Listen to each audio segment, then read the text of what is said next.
Installing a venting block.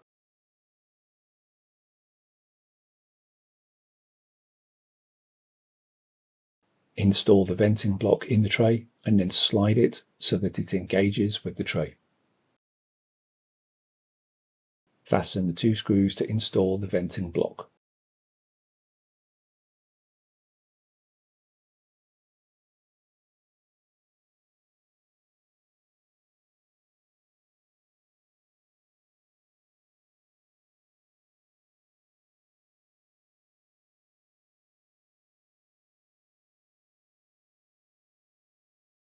Install the carrier board and network board.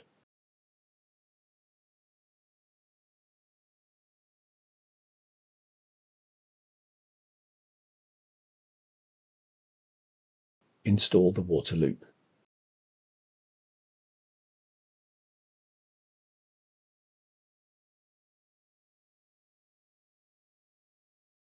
Install the cross braces.